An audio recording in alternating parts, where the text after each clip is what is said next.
नमस्कार, मी यामिनी महामुंडकर. साम संजीवनी या आरोग्यविषयक कार्यक्रमात तुम्हा सगळ्यांचं स्वागत आहे. डोकं दुखतंय हे वाक्य आपण आपल्या आयुष्यात रोज कोणाकडून तरी ऐकतो किंवा स्वतः देखील अनुभवतो. पण जेव्हा ही साधी डोकेदुखी एका असह्य, तीव्र आणि डोक्याच्या एका बाजूला होणाऱ्या ठणक्यात बदलते, ज्यासोबत उलट्या होणं किंवा एखाद्या प्रकाशाचा आवाजाचा त्रास होऊ लागतो, तेव्हा त्याला आपण मायग्रेन म्हणतो.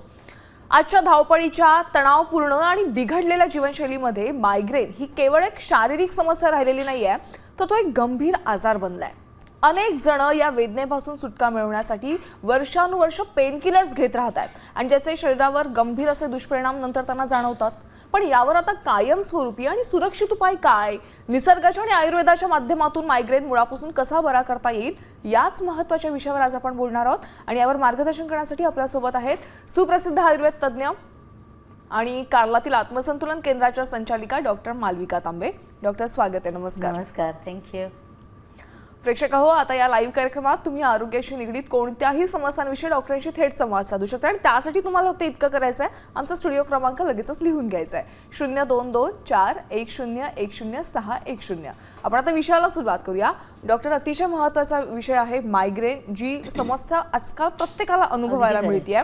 पण साधी डोकेदुखी आणि मायग्रेनची डोकेदुखी यामध्ये नेमका काय फरक आहे?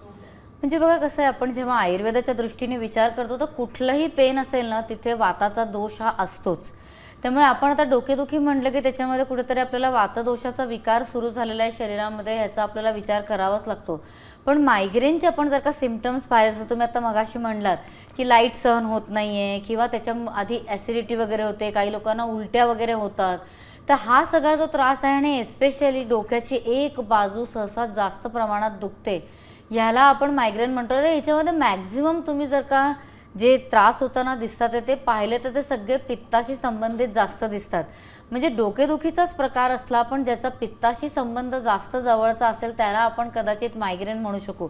आता याचे ट्रिगरिंग फॅक्टर काय असतात, तर बरेचसे लोक सांगतात की मी उन्हामध्ये गेलो आणि त्याच्यानंतर मला ह्याचा त्रास सुरू झाला, किंवा गरमीचे दिवस असले तर मला ह्याचा त्रास जास्त प्रमाणामध्ये दिसतो, किंवा जागरणं झाली आणि त्याच्यामुळे मला शरीरामध्ये उष्णता वाढल्यासारखी वाटली तर मला ह्याचा त्रास जास्त प्रमाणात होतो. म्हणजे जास्त उष्णतेने सुरू होणारा आणि उष्णतेचे सिम्पटम्स असणाराच मला वाटतं आयुर्वेदिकदृष्ट्या आपण त्याला मायग्रेनमध्ये त्याला विभाजित जे आहे ते करू शकू. त्यामुळे याच्यामध्ये आपल्याला जास्त काळजी घ्यावी लागते ते शरीरामधल्या पित्तदोषाची, की त्याचं आपण शमन कसं करायचं, त्याचं आपण जे आपण म्हणायला पाहिजे की शरीरातून त्याला बाहेर कसं काढायचं, या सगळ्याचा विचार आपल्याला मायग्रेनमध्ये जास्त करावा लागतो. नॉर्मल डोकेदुखी असते त्याच्यामध्ये व्यक्ती जनरली आपण म्हणतो तसं की फारसा त्रास होत नाही, दुखण्याचा जेवढा जितपत त्रास होतो. पण मायग्रेनचे त्रास जे आहेत ते शरीरामध्ये इतक्या वेगवेगळ्या प्रकारे दिसतात. म्हणजे काही लोकांना इव्हन डोळ्याने दिसणं सुद्धा कमी होतं, कुठलाही आवाज सहन होत नाही, म्हणजे दिवसभर, रात्रभर किंवा जितके दिवस तो मायग्रेनचा त्रास असेल तेवढा दिवस त्यांना घरातच राहावं लागतं, दारं बंद करून ठेवावी लागतात. म्हणजे मायग्रेन ही अशी गोष्ट आहे की जी तुम्हाला दैनंदिन जीवनातनं बाहेर काढू शकते, अशा प्रकारचा त्रास लोकांना होताना दिसतो. आणि काही काही मायग्रेनचे प्रकार ते इतके भयंकर आहेत की त्याच्यामध्ये व्यक्तीला हलता सुद्धा येत नाही. म्हणजे न्यूरोलॉजिकल सिम्पटम्स त्याच्यामधनं फार प्रमाणामध्ये दिसायला लागतात आणि त्याच्यामुळे काही काम करणं वगैरे सुद्धा अवघड होत जातं. बऱ्याचदा आता आमच्याकडे जेव्हा पेशंट्स येतात तेव्हा असं आपल्याला रिअलाईज होतं की मायग्रेनमुळे होणारे जे त्रास आहेत तर ते कधीतरी समजत नाही डॉक्टर्सला, त्याच्यामुळे ते सायकोलॉजिकल त्रास आहेत का इथपर्यंत लोकांना डायग्नोसिसमध्ये चुका या मायग्रेनमुळे होतात आहेत. त्यामुळे मायग्रेन जो आहे तो हा समजून घेणं, त्याच्यावरती उपचार करणं आणि नुसत्या पेन किलर्सच्या आधारावरती टिकून न राहणं हे जास्त आपल्याला गरजेचं आहे. म्हणजे आमच्याकडे मायग्रेनच्या कारल्यामध्ये इतपत केसेस आलेल्या आहेत की जिथे त्यांना बाहेर देशामध्ये काहीही फरक पडत नाही म्हणून इवन स्टिरॉइड्स वगैरे वरती सुद्धा टाकलेलं आहे. कारण की मायग्रेनमध्ये किंवा डोकं दुखण्यामध्ये होतं काय, तर आपल्या डोक्याच्या आतला जो सगळा रक्तसंवहन आहे तो चुकायला लागतो, आतमध्ये सगळं सूज आल्यासारखी होते आणि ते जे पित्ताचं जे इन्फ्लेमेशन होतं त्याच्यामुळे हे सगळे त्रास सुरू होतात. त्यामुळे याच्यावरती खूप डिटेलमध्ये विचार करण्याची गरज आहे. खरंच. आणि सध्या मायग्रेनचे पेशंट्स देखील बरेच वाढलेले आहेत. डॉक्टर, आपल्याला कॉल आलेला आहे संभाजीनगरवरून. कोमल यांनी कॉल केलाय. नमस्कार, माझा आवाज तुमच्यापर्यंत येतोय का? नमस्कार मॅडम. हा, तुमचा प्रश्न काय आहे? मॅडम, माझं ना डोकं इतकं दुखतं की म्हणजे एक महिना खूप होतो, 15 दिवस 20 दिवस झाले तरी खूप डोकं दुखतं मॅडम. ओके. आणि एका बाजूला दुखतं वगैरे असं काही आहे किंवा आपण मगाशी बोललो तसं लाईट सहन होत नाही वगैरे? नाही पूर्ण डोकं दुखतं, पण मग एकदा डोकं दुखायला लागलं ना की लाईट पण नको वाटतो, कोणाचा आवाज ऐकायला नको वाटतो आणि वॉमिटिंग होतात. कधी कधी तुम्ही स्वतःहून वॉमिट करते तेव्हा थोडंसं रिलॅक्स वाटतं. ओके, नाही तर मग एक पेन किलर घ्यावंच लागते. बरं ठीक आहे. आता बघा कसं आहे, पेन किलर्स सुद्धा ज्या घेतल्या जातात तेवढ्यापुरतं आपल्याला बरं वाटतं, पण नंतर परत त्रास मायग्रेनचा पण चालूच राहतो आणि पेन किलर्समुळे जे शरीरात अजून पित्त वाढतं तर त्याचं सुद्धा परत रूपांतरण जे आहे ते पुढच्या मायग्रेनमध्ये होतं. तर त्यामुळे आपल्याला ही काळजी घेणं खूप गरजेचं आहे की आपल्याला दुष्चक्र आधी सांभाळता आलं पाहिजे. याच्याकरता ते सर्वप्रथम तर तुमचा हा जो मानेचा एरिया आहे तिथे रोज संतुलनचं रोज ब्युटी तेल आहे ते लावायला सुरू करा. म्हणजे इथल्या ज्या सगळ्या रक्तवाहिन्या आहेत, नसा आहेत, त्यांच्यावरती जी पित्तामुळे येणारी सूज आहे ती कमी करणं आपल्याला खूप गरजेचं असतं. त्याचबरोबरीने संतुलनच्या ज्या पित्तशांती गोळ्या आहेत त्या सकाळ दुपार संध्याकाळ तुम्ही 2-2 घ्यायला नक्की सुरू करा. तर त्याचाही तुम्हाला फायदा हळूहळू मायग्रेनचा त्रास कमी होण्यामध्ये होऊ शकेल. त्याचबरोबरीने जमत असलं तर रोज रात्री झोपताना संतुलनचं जे पादाभ्यंग किट आहे त्याच्याने पायाला रोज तुम्ही पादाभ्यंग करा. कसं करायचं ह्याचं डिटेल तुम्हाला सगळं माझ्या यूट्यूब चॅनलवरती मिळू शकेल. बरं, पुढचा कॉल आपल्याला अमरावतीवरून आलेला आहे. हर्षल यांनी कॉल केलाय. नमस्कार, तुमचा प्रश्न काय आहे? हर्षलजी, माझा आवाज तुमच्यापर्यंत येतोय? हो, येतो मॅडम. बरं, तुमचा प्रश्न काय आहे थेट विचारा. मला काही दिवसापासून अर्धडोकीचा त्रास आहे. अच्छा तर हा मायग्रेनचा प्रकार असू शकतो का? अच्छा सर, तुमचं वय किती आहे आणि त्रासाची सुरुवात कशामुळे होते वगैरे असं काही तुम्हाला लक्षात येतंय? मी इंजिनिअरिंगला होतो ना, त्या पिरियड पासून मला हा त्रास जाणवत आहे. ओ, आता तुमचं वय किती आहे? आता मी 31 वर्षाचा आहे मॅडम सध्या. ओके, ठीक आहे. बरं, आता बघा बऱ्याचदा लोक जे आहेत ना ते त्यांच्या शिक्षणाच्या वयामध्ये जे स्पेशल असतं की जिथे रात्रीचं जागरण वगैरे खूप होतं अशा वेळेत मायग्रेनची सुरुवात होते असं सांगतात. कारण की बघा मायग्रेनमध्ये पित्ताचा त्रास, परत पित्त मेन जे दोष असतो ज्या वयामध्ये तो वय सुरू झालेलं असतं आणि त्याबरोबरीने जागरण, स्ट्रेस हे सगळं आपल्याला नॅचरली स्टडीजच्या वेळेला होतं आणि त्याच्यातनं हे सगळं ट्रिगर होतं. सर, आत्ता तरी माझं तुम्हाला म्हणणं असं राहील की तुम्ही अगदी रोज न चुकता जेवल्यानंतर संतुलनचं जे अविपत्तिकर चूर्ण आहे ते अगदी नियमाने घ्यायला सुरू करा. त्याचबरोबरीने संतुलनचं सुनयन म्हणून तेल आहे ते सुद्धा डोळ्यांमध्ये घालायला सुरुवात करा. काय होतं की जेवढा अभ्यास होतो, ताण होतं, तेवढं आपले डोळे कोरडे होतात आणि त्याच्यातनं सुद्धा मायग्रेनचा त्रास जो आहे तो होताना दिसतो. तर ते सुद्धा तुम्ही अगदी नियमाने करायला सुरुवात करा. आणि दिवसभरामध्ये रेग्युलरली तुम्ही पाणी पिताय की नाही, निदान 2 ते 3 लिटर ते तरी नक्की बघा. आणि त्याच्यात एक जलसंतुलन जे आहे, संतुलनचं एक प्रॉडक्ट पाण्यामध्ये घालून उकळायचं, ते सुद्धा तुम्ही उकळून पाणी प्यायला सुरू करा. ह्याची सुद्धा सगळी माहिती जी आहे मिरॅकल वॉटर्स म्हणून माझा व्हिडिओ आहे यूट्यूबवरती, त्याच्यामध्ये व्यवस्थितपणे दिलेली आहे. तर या गोष्टी तुम्ही केल्यात तर मला वाटतं तुम्हाला थोडासा फरक जो आहे तो जाणवू शकेल. बरं, आपला पुढचा कॉल आता मुंबईवरून आलेला आहे. अंधेरीवरून विजय राणे यांनी कॉल केलाय. सर नमस्कार, तुमचा प्रश्न काय आहे? हॅलो. हा सर, बोला, तुमचा प्रश्न काय आहे? हॅलो, माझं तोंड आहे ना नेहमी कडू असतं. तोंड कडू असतो आणि उलटीसारखं होतं. अच्छा सर, काय वय आहे तुमचं? माझं 64 वय आहे. 64 64 म्हणले का सर? सर तुमचं वय आवाज काय कट म्हणालात झाला. तुम्ही? 64. 64 आय थिंक. बरं बरं, ठीक आहे. कसं आहे, हे सुद्धा खरं आता पित्ताचाच त्रास आहे, त्याच्यामुळे तोंडामध्ये कडवटपणा वाटणं किंवा उलटीसारखं वगैरे वाटणं हे अगदी स्वाभाविक असतं. माझा तुम्हाला सल्ला सर असा राहील की सकाळी उठल्यावरती तुम्ही अनुष्यपोटी 1 चमचा संतुलनचे जे गुलकंद स्पेशल आहे ते खायला सुरू करा. त्याच्याने तुमचा जो पित्ताचा त्रास आहे तो कमी व्हायला सुरू होईल. तसंच जेवणापूर्वी तुम्हाला जमत असलं तर थोडासा आल्याचा रस घ्यायचा, साधारण एक 4-5 थेंब. त्याच्यामध्ये अर्धा चमचा तुम्ही याचा लिंबाचा रस घाला आणि अर्धा चमचा त्याच्यामध्ये मध घाला आणि थोडं थोडं करून ते चाटायला तुम्ही सुरुवात करा. आणि साधारण एक 5-7 मिनटात ते खाऊन झालं की मग तुम्ही जेवा. याच्याने काय होतं की शरीरामध्ये जो काही अग्नीचा दोष तयार होतोय तो कमी होतो आणि पर्यायाने तुम्हाला जो नॉशिया वगैरेचा त्रास आहे तो कमी होईल. आणि पित्तशांती जे आहे, म्हणजे अगदी प्रत्येक फोन कॉलला मी सांगू नाही शकले तरी पित्ताचा त्रास असला तर पित्तशांती हे एक महत्त्वाचं औषध आहे आणि हे प्रत्येकाने नियमाने अगदी घ्यायलाच पाहिजे. बरं, आपल्याला पुढचा कॉल कोल्हापूरवरून स्वाती यांनी केलाय. ताई नमस्कार, तुमचा प्रश्न काय आहे? मॅडम माझं महिन्यातून कमीत कमी 5-6 वेळा तरी डोकं दुखते बरं. आणि पूर्ण मानेचा भाग, खांदा वगैरे सगळं दुखतंय. असं म्हणजे मला कुणाचा आवाज नको, डोळे उघडायचं होत नाही. अर्धा डोकं जास्त दुखतंय मग. बरं, ठीक आहे. आता बघा कसं आहे, जर का 5-6 वेळा महिन्यातनं त्रास होत असला तर मगाशी सांगितलं तसं तुम्ही रोज ब्युटी तेल मानेला तर लावाच, पण ज्या एरियामध्ये तुम्हाला जास्त दुखतं आहे तिथे सुद्धा संतुलनचं रोज ब्युटी तेल आठवड्यातनं 1-2दा तरी हलक्या हाताने नक्की जिरवा. याच्याने काय होतं की आत्मीय ज्या स्पेसिफिक नसांच्या आजूबाजूला सूज येते आहे ती आपल्याला कमी करण्यामध्ये मदत मिळू शकते. पित्तशांतीच्या गोळ्यात अगदी नियमित घ्याच, त्याचबरोबरीने संतुलनच्या ज्या प्रवाळ पंचामृत मोतीयुक्त आहेत त्यासुद्धा तुम्ही सकाळ संध्याकाळ 2-2 गोळ्या नक्की घ्यायला सुरू करा, तर ताई तुम्हाला त्याचा फायदा होऊ शकेल. रात्री झोपताना संतुलनचं जे सॅनकुल चूर्ण आहे तेही तुम्ही 1 चमचा पाण्याबरोबर घ्यायला सुरू करा. बऱ्याचदा लोकांना अपचनाचा त्रास जो असतो त्याच्यातनं सुद्धा हे ॲसिडिटी वाढून आणण्याचा त्रास होताना दिसतो, तर तो तुम्हाला कमी व्हायला मदत मिळू शकेल. आणि एक लक्षात ठेवा की स्त्रियांमध्ये मासिक पाळीशी सुद्धा रिलेशन या मायग्रेनचं असू शकतं. त्यामुळे पाळीशी रिलेटेड काही तुम्हाला दिसते का, जो हे काही 5-6 वेळा होतंय ते पाळीच्या आधी नंतर एस्पेशली ओव्युलेशनच्या वेळेला वगैरे असा काही त्रास होताना दिसतोय का, तर त्याच्याकरता संतुलनचा फेमिसॅन तेलाचा पिचू जो आहे तो सुद्धा नियमाने ठेवण्याने बऱ्याचशा पेशंट्समध्ये आपल्याला चांगला फरक होताना दिसतो. बरं, आपला पुढचा कॉल आता जळगाववरून आलेला आहे. कल्पेश यांनी कॉल केलाय. सर नमस्कार, तुमचा प्रश्न विचारा.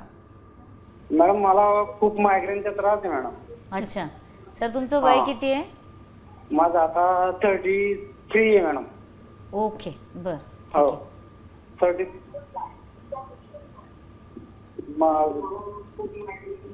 हम्म, 33 वय आहे त्यांचं. ठीक आहे. आता कसं आहे सर की तुम्हाला आता मगापासून मी जे सांगते त्याच्यातलं पित्तशांती आणि अविपत्तिकर चूर्ण हे तर तुम्ही लगेच सुरू करा, आणि सांगितलं तसं रोज ब्युटी तेलाचा सुद्धा मसाज नक्की करा. एक काय महत्त्वाचं तुम्ही करू शकता म्हणजे जर का खूप नियमाने तुम्हाला हे त्रास होत असले तर घरी चंदनाचं खोडं आणून ठेवायचं आणि चंदन घरी तुम्ही उगाळायचं ते, आणि फ्रेश चंदनाची पेस्ट जी आहे ती एक्झॅक्टली तुम्हाला ज्या जागी त्रास होतो आहे तिथे ती पेस्ट लावायची. जो पुढचा आपला एरिया असतो त्या याच्यामध्ये लावायचं, कारण की डोक्यामध्ये तुम्हाला ते केसात लावता येणार नाही आहे, तर तिथे तुम्ही ती चंदनाची पेस्ट लावा आणि वाळली की लगेच काढायची.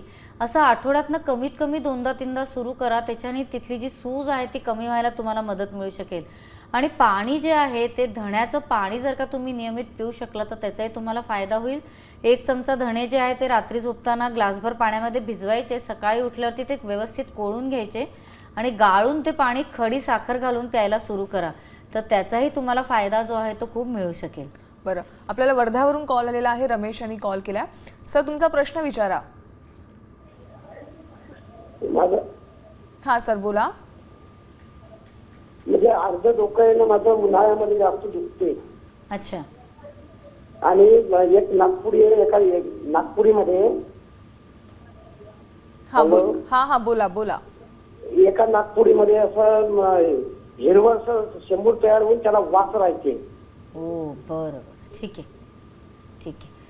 आता कसं आहे बघा की आपल्याला जेव्हा आपल्या मेंदूला वाचवायचं असेल या सगळ्या त्रासांपासून, तर एक महत्त्वाची गोष्ट जी लोक विसरून जातात ते म्हणजे तुम्ही गरमीमध्ये कुठेही बाहेर जात असला, अगदी थंडीच्या दिवसात सुद्धा उन्हामध्ये बाहेर जात असला तर आपल्याला डोक्याचा बचाव करायला पाहिजे. त्यामुळे टोपी घालणं आणि टोपीच्या आत सुद्धा एक कॉटनचा रुमाल किंवा काहीतरी ठेवणं हे अत्यंत आवश्यक असतं, कारण की टोपीमध्ये कधीतरी मिक्स थ्रेड असू शकतो म्हणजे सिंथेटिक वगैरे, तर त्याच्याने सुद्धा इथे वाफ जी तयार झाल्यासारखी वाटते ना त्याच्यातनं सुद्धा मायग्रेन्स नंतर ट्रिगर होतात. त्यामुळे नक्की टोपी ठेवावी. त्याचबरोबरीने घरी आल्यावरती थोड्याशा पाण्याबरोबर छोटासा कुळाचा तुकडा जो आहे तो खाल्ल्याने सुद्धा हीट जी आहे ती कमी व्हायला मदत तुम्हाला मिळू शकते. सर पित्तशांतीच्या ज्या गोळ्या आहेत त्या तुम्ही अशा वेळेला थोडे त्याची बारीक करून पूड करून घ्या आणि ती दूध साखरेबरोबर किंवा साय साखरेबरोबर घेतलं तर मायग्रेनचा त्रास लगेचच थांबतो असा अनेकांचा अनुभव आहे. त्याशिवाय सुद्धा खरं संतुलनकडे खूप चांगली वेगवेगळी औषधं आहेत पण जी आपल्याला प्रकृतीनुरूप द्यावी लागतात. त्यामुळे मायग्रेनचा त्रास फार प्रमाणात होत असला तर माझा असा सल्ला राहील की कोणीही असा त्रास सहन करण्यापेक्षा नुसतं त्यापेक्षा जर का येऊन प्रत्यक्ष मार्गदर्शन घेतलं, व्यवस्थित काय आहार वगैरे घेतला पाहिजे या सगळ्याचं जर का मार्गदर्शन घेतलं तर त्याचा खूप जास्त प्रमाणामध्ये आपल्याला फायदा होताना दिसतो. आणि प्रकृतीनुरूप औषधं जेव्हा जातात किंवा गरज पडली तर आपल्याला कधीतरी पंचकर्माचे जे उपचार असतात त्याच्यामध्ये आपल्याला वेगवेगळ्या गोष्टी प्लॅन करता येऊ शकतात. असं जर तुमच्या केसमध्ये नाकातनं जर का हिरव्या रंगाचा शेंबूड येतो आहे, तर तो आतमध्ये कसल्या टाईपचं इन्फेक्शन आहे, सायनसमुळे काही त्रास आपल्याला होतो आहे का. तर एकूण आयुर्वेदाने सांगितलेलं आहे की नाकामध्ये औषधी तूप जर का घातलं तर त्याच्याने सुद्धा हे डोकं दुखणं जे आहे ते आपल्याला कमी करता येऊ शकतं. संतुलनचं नस्यस्यान घृत जे आहे ते 2-2 थेंब नाकामध्ये घातल्याने सुद्धा मायग्रेन कमी होतं आणि तुमचा हा जो सायनिसायटिसचा त्रास आहे तोही कमी व्हायला मदत मिळू शकेल. बरं, आपल्या पुढच्या कॉलकडे आपण वळूयात. बीडवरून कॉल आलेला आहे. उर्मिला यांनी कॉल केलाय. ताई नमस्कार, तुमचा प्रश्न काय आहे विचारा थेट. नमस्कार. नमस्कार. हा नमस्कार. ताई बोला, तुम्ही टीव्हीचा आवाज बंद करा आणि थेट आमच्याशी फोनवरून बोला. काय प्रश्न आहे तुम्हाला? बरं, काय नाही ते मला काय होतंय बघा, डोके वगैरे नाही दुखत माझं, बरं पण बऱ्याच दिवसापासून पूर्ण एक साइड मी सूज येते आणि गुडघा दुखतो आणि टाच दुखते बघा. अच्छा, ओके, तुमचं वय किती आहे ताई? वय माझं 47 आहे. अच्छा, 47 आहे. बरं, ठीक आहे. खरं 47 वय हे गुडघे दुखण्याचं आणि ह्याचं नाही आहे, त्यामुळे तुम्ही खरं याच्यावरती लगेचच उपचार करायला पाहिजे. तूर्त तरी माझा तुम्हाला सल्ला असा राहील की सकाळ संध्याकाळ संतुलनच्या ज्या वातबल म्हणून गोळ्या आहेत त्या तुम्ही लगेचच घ्यायला सुरू करा. तसंच तुम्हाला जमत असेल तर संतुलनचं जे शांती तेल आहे ते सुद्धा हलक्या हाताने गुडघ्याला तुमच्या जे टाच दुखतीये त्याला तुम्ही लावायला सुरू करू शकता. संतुलनचं रोज ब्युटी तेल सुद्धा तुम्हाला त्याच्यामध्ये मदत जे आहे ते करू शकतं. वेगवेगळे लेप आहेत संतुलनचे किंवा आयुर्वेदिक फॉर्म्युलेशन्स असतात ते सुद्धा जर का तुम्ही लावायला सुरू केलं तर त्याचाही तुम्हाला फायदा मिळू शकेल. पण ताई माझा तुम्हाला सल्ला असा राहील की स्वतःच्या कॅल्शियमची आणि व्हिटॅमिन D3ची काळजी तुम्ही नक्की घ्या. घरी रोज न चुकता दूध नियमाने घ्या. त्याच्यामध्ये जमलं तर संतुलनचं शतावरी कल्प घालून घ्या. बरोबरीने जमत असलं तर तुम्हाला तर संतुलनची जी कॅल्सिसॅन गोळी आहे किंवा घरी तुम्ही डिंकाचा लाडू करून खाऊ शकता. खारकेची जी पूड असते ते घालून तुम्ही दूध जर का तयार करून प्यायला तर त्याचाही तुम्हाला फायदा मिळू शकेल. व्हिटॅमिन D3 किंवा कॅल्शियम काही कमी आहे का याच्याकरता जर का ब्लड टेस्ट करून घेतली तर तेही कमी असल्यास त्याच्यावरती सुद्धा उपचार जो आहे करता येऊ शकतो. बऱ्याचदा टाचेचं दुखणं जे आहे ते शरीरामध्ये ॲसिड फार वाढल्यामुळे सुद्धा असू शकतं, तर त्याच्याकरता तुम्हाला संतुलनच्या पित्तशांती गोळ्या आहेत त्याचीही मदत जी आहे ती मिळू शकेल. पण मला वाटतं एकदा प्रत्यक्ष मार्गदर्शन घेतलं नाही, एस्पेशली तुमच्या वयामध्ये जिथे मेनोपॉझल फेज सुरू झालेली आहे अशा वेळेला जर का पंचकर्म करून घेतला आणि व्यवस्थित हाडांच्या ताकदीकरता तुम्ही ज्या थेरपीज आयुर्वेदामध्ये सांगितलेल्या आहेत त्या करवून घेतला तर मला वाटतं तुम्हाला लवकरच या त्रासातनं फायदा मिळण्यासाठी मदत आपण करू शकू. नक्की. तर आता महत्त्वाचा प्रश्न ते म्हणजे सोशल मीडियावर बऱ्याचदा बघितलेलं आहे, जिभेवर मीठ ठेवलं आणि थोड्या वेळ आपण पाणी पियालं त्याच्यानंतर का मायग्रेन जातं, किंवा फ्रेंच फ्राईज आणि कोल्ड्रिंक एकत्र खाल्लं तरी देखील मायग्रेन जातं. आणि एक टोपी बघायला मिळते जी थंड फ्रीजमध्ये ठेवायची, नंतर ती टोपी वेअर करायची, ती कॅप, मग त्याने देखील मायग्रेन निघून जातो. हे सगळे जे उपाय आहेत ना यावर तुमचं काय मत आहे? बघा कसं आहे की आता मीठ आणि पाणी घेतलं तर नॅचरली आपल्या शरीरामध्ये कमतरता जर का झाली मिठाची तर त्याच्यानंतर मायग्रेन बऱ्याच लोकांना होताना दिसतं. त्यामुळे तेवढ्या वेळापुरतं मीठ आणि पाणी जर का प्यायलं आणि लगेचच मायग्रेन जात असलं तर नेहमी लक्षात ठेवायला पाहिजे की आपल्या खाण्यामध्ये मीठ व्यवस्थित असलेलं गरजेचं आहे. पण मीठसुद्धा एक करेक्ट असलं तरच चांगलं असतं, नाही तर जास्त प्रमाणात मीठ खाऊन चालत नाही. त्यामुळे सैंधव नॅचरल मीठ घेऊन तुम्ही ट्राय करून पाहिलं तर जास्त बरं. फ्रेंच फ्राईज किंवा त्याच्याबरोबर कुठलं तरी कोल्ड्रिंक घेतल्याने होत असलं तर याचा अर्थ ते फक्त तेवढ्या वेळापुरतं ॲसिडिटी कमी करत आहे. कारण की कुठलंही कार्बोहायड्रेट पोटामध्ये गेलं आणि सोडा बरोबरीने पोटात गेला की तेवढ्या वेळापुरतं जरी बरं वाटलं पण त्याच्यातनं अपचन खूप प्रमाणात तयार होणार पोटामध्ये आणि नंतर तुम्हाला त्याच्याने मायग्रेनचा त्रास परत होणारच आहे. त्यामुळे हे बिलकुल करून बघण्यात अर्थ नाही. एखाद्या वेळेला अगदी एमर्जन्सी म्हणून केलं तर गोष्ट वेगळी, पण या दोन्ही गोष्टी शरीराला उलट त्रासदायक ठरतात. त्यामुळे हा जो उपाय आहे तो बिलकुलच करू नये. हा डोक्यावरती तुम्ही जर का गार टोपी वगैरे ठेवली तर त्याचा तात्पुरता फायदा होतो, कारण की डोक्याच्या आतली सूज कमी होते आणि इन्फ्लेमेशन कमी झालं की तुमचा तो त्रास कमी होतो. पण इन्फ्लेमेशन येतंय कशामुळे ह्याचा विचार करणं आपल्याला अत्यंत गरजेचं आहे आणि त्यामुळे आयुर्वेदिक उपचारातनं आपण त्या मुळावरती जाऊन काम करू शकतो. तर हे आपण जास्त म्हणजे म्हणतो ना की दीर्घ काळाकरता आपल्याला मदत करू शकतं. त्यामुळे मूळ कारणाकडे दुर्लक्ष करून चालत नाही, हे प्रत्येकाने लक्षात ठेवायला पाहिजे. बरं, आपल्याला आता प्रेक्षकांमधून कॉल आलेला आहे. पुण्यावरून राजेंद्र यांनी कॉल केलाय. सर नमस्कार, तुमचा प्रश्न विचारा. अच्छा, सरांनी कॉल कट केलेला आहे. आपण पुन्हा एकदा प्रश्नांकडे वळूयात. डॉक्टर, बऱ्याचदा मायग्रेनचे पेशंट असं म्हणतात की माझं मायग्रेन ट्रिगर झालेलं आहे. हे नेमकं कशामुळे होतं? काही खानपानाच्या गोष्टीमध्ये काही बदल होतो का, त्यामुळे मायग्रेन ट्रिगर होतो का? बघा सगळ्यात महत्त्वाचं काय आहे की पित्त वाढल्यामुळे आपल्याला मायग्रेन ट्रिगर होताना दिसते. त्यामुळे चुकीच्या जर का वेळा ठेवल्या जेवणाच्या, म्हणजे भूक 1ला लागते पण आता 2 वाजेपर्यंत कामच झालं नाही म्हणून जेवलो नाही, तर असं अत्यंत चुकीचं असतं. वेळेत जेवणं मायग्रेनच्या लोकांना अत्यंत गरजेचं आहे. दुसरं म्हणजे चमचमीत खाणं, तेलकट खाणं, खूप तिखट जास्त प्रमाणामध्ये खाणं वगैरे या गोष्टी अवॉइड कराव्या. जेवढं सात्विक जेवण जेवता येईल तेवढं जास्त बरं आहे. आणि दूध, तूप, लोणी या गोष्टी पित्ताला कंट्रोलमध्ये ठेवायला मदत करतात. त्यामुळे चांगल्या प्रतीच्या या गोष्टी करेक्ट अमाऊंटमध्ये घेणं हे अत्यंत गरजेचं असतं. बरं, पुन्हा एकदा आपल्याला पुण्याहून राजेंद्र यांनी कॉल केलेला आहे. सर नमस्कार. सर तुमचा प्रश्न काय आहे? Hello madam. सर बोला, काय प्रश्न आहे तुम्हाला? सर माझं मॅडम वय 65 आहे. अच्छा, 65. बरं. लास्ट 25 इयर्स ते बीपी आणि डायबिटीस आहे. माझं हेडेक म्हणजे पुढचा भाग हा फक्त असं पुढचा भाग फक्त दुखतो असं, म्हणजे मी बसलो की आपलं दाबतच बसतो. चष्मा आहे मला, 0.-5 आहे. बरं बरं. आणि थोडंसं जिना चढताना किंवा खाली उतरताना त्या पाईपला धरून यावं लागतं किंवा जावं लागतं, म्हणजे गुडघ्यावर हे होतं, दुखल्यासारखं वाटतं. हो बरं, ठीक आहे. म्हणजे बघा सर, तुमचं वय खरं आत्ताच कमी आहे आणि त्याच्यातून तुम्ही म्हणताय की 25 वर्षापूर्वी ऑलरेडी तुम्हाला डायबिटीज आणि बीपीचा त्रास सुरू झाला. नॅचरली त्याच्याकरता काहीतरी गोळ्या औषधं घेतली जातात, सो त्याचा पण साईड इफेक्ट असतो आणि शरीर खंगत पण जातं या आजारांनी.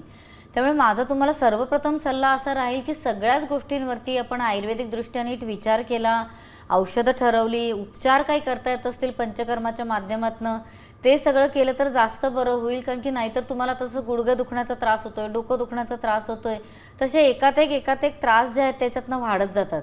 आत्ता तरी माझा तुम्हाला सल्ला असा राहील की रोज रात्री झोपताना एखादं चांगल्या प्रतीचं जे रोज वॉटर असतं, म्हणजे ज्याला आपण गुलाब पाणी म्हणतो, त्याच्यामध्ये नीट तुम्ही कापूस भिजवून तुमच्या डोळ्यावरती ठेवायला सुरुवात करा. तर त्याच्याने पुढच्या बाजूला हे जो काही दुखायचा तुम्हाला त्रास होतोय तो कमी व्हायला मदत मिळेल. त्याचबरोबरीने नाकामध्ये आमच्या संतुलनचं जे संतुलन नस्यसान घृत आहे ते आयुर्वेदिकरित्या सिद्ध केलेलं औषधी तूप आहे, तेही 2-2 थेंब तुम्ही नक्की घालायला सुरू करा. कानामध्ये सुद्धा श्रुती तेल जे आहे ते तुम्ही 1-1 थेंब रोज रात्री झोपताना घालायला सुरू करा. कारण की आयुर्वेदामध्ये सांगितलेलं आहे की जो फ्रंटमध्ये दुखणारं डोकं असतं त्याच्याकरता आपल्याला आपल्या इंद्रियांवरती काम करणं अत्यंत गरजेचं आहे आणि त्याच्याकरता या तिन्ही गोष्टी तुम्ही नियमाने करायला सुरू करा. तसंच रोज तुम्ही उठल्यावरती जमत असलं तर संतुलनच्या पित्तशांती गोळ्या ज्या आहेत त्या उपाशी पोटी घ्यायला सुरू करा. कारण की तुम्हाला त्याच्यातनं जो फायदा मिळेल तो बाकी खाल्ल्यानंतर वगैरे या पित्तशांती गोळ्या घेतल्या तर त्याचा तुम्हाला फायदा कमी मिळेल. आणि तसंच रात्री झोपताना न चुकता तुम्ही पादाभ्यंग घृताने तुमचं पादाभ्यंग नियमित करायला सुरू करा. जर का तुमचे शुगरचे लेवल्स कंट्रोलमध्ये असतील तर संतुलनचं जे कूलसॅन म्हणून सिरप आहे तेही तुम्ही नियमाने घ्यायला सुरू केलं 1-1 चमचा सकाळ संध्याकाळ, तर त्याचाही तुम्हाला फायदा जो आहे तो मिळू शकेल. बरं, आपल्याला पुढचा कॉल ठाण्यावरून आलाय. सलीम यांनी कॉल केलाय. सर नमस्कार, काय प्रश्न आहे तुम्हाला? नमस्कार मॅडम, मला जर विचारायचं तोंडाला दुर्गंधी ते काय करायचं? तोंडाला दुर्गंधी? हा हा हां, ओके. सर तुमचं वय काय आहे? माझं वय 61 आहे. बरं, ठीक आहे. आता कसं असतं बघा की आपल्या तोंडामध्ये सुद्धा काही अन्नपदार्थ राहून गेला तर त्याच्यावरती सुद्धा सगळे जे बॅक्टेरियाज असतात त्याच्या वर्कमुळे सुद्धा तोंडाला वास येऊ शकतो. आणि बऱ्याचदा जे मुख्य कारण दिसतं ते अपचनातनं असतं. म्हणजे आपल्या पोटामध्ये जर का अन्न सडत असलं, नीट व्यवस्थित पचन त्याचं होत नसलं तर त्याच्यातनं सुद्धा तोंडाला दुर्गंधी येऊ शकते. तोंड कोरडं पडत असलं, म्हणजे ड्रायनेस असला तोंडामध्ये, तर त्याच्यामुळे सुद्धा दुर्गंध येताना दिसू शकते. त्यामुळे तिन्ही गोष्टींवरती खरं काम करणं गरजेचं आहे. त्यामुळे रोज नियमाने न चुकता रोज सकाळी उठून जर का संतुलनचं सुमुख तेल वापरलं गंडूश करण्याकरता, तर हे गंडूश कसं करायचं याच्याकरता सुमुख तेलाचा माझा जो व्हिडिओ आहे यूट्यूबवरती तो तुम्ही नक्की बघावा. तर त्याच्यातनं तुम्हाला सगळं गायडन्स मिळू शकेल. आणि त्याचबरोबरीने योगदंती म्हणून आपलं जे मंजन आहे त्याच्याने व्यवस्थित फुल ओरल कॅव्हिटी जी असते त्याला नीट मसाज करायचा, म्हणजे त्याच्याने सुद्धा तुमचा हा त्रास कमी व्हायला मदत मिळू शकेल. जेवल्यानंतर संतुलनच्या अन्नयोग गोळ्या आणि पित्तशांती गोळ्या या तुम्ही नियमाने घ्यायला सुरू करा, म्हणजे पचन व्यवस्थित राहील आणि फर्मेंटेड फूड जे आहे ते पोटामध्ये तयार होणार नाही. आणि रात्री झोपताना संतुलनचं अविपत्तिकर चूर्ण घ्यायला सुरू करा, तर त्याचाही तुम्हाला फायदा मिळू शकेल. जमलं तर मधून मधून थोड्या थोड्या प्रमाणामध्ये चांगलं पाणी जे आहे उकळून गार केलेलं तेही तुम्ही प्यायला सुरू केलं तर पचनही सुधारेल आणि त्याचबरोबरीने तोंडातला कोरडेपणा सुद्धा कमी व्हायला मदत मिळू शकेल. नक्कीच. डॉक्टर, आज तुम्ही इथे आलात आणि प्रेक्षकांना मायग्रेनवर कशा पद्धतीने आपण मात करू शकतो यावर योग्य मार्गदर्शन केलं, त्याबद्दल आभार. मलाही आनंद आहे. साम संजीवनीमध्ये वेळ झाली आज इथेच थांबण्याची. नमस्कार.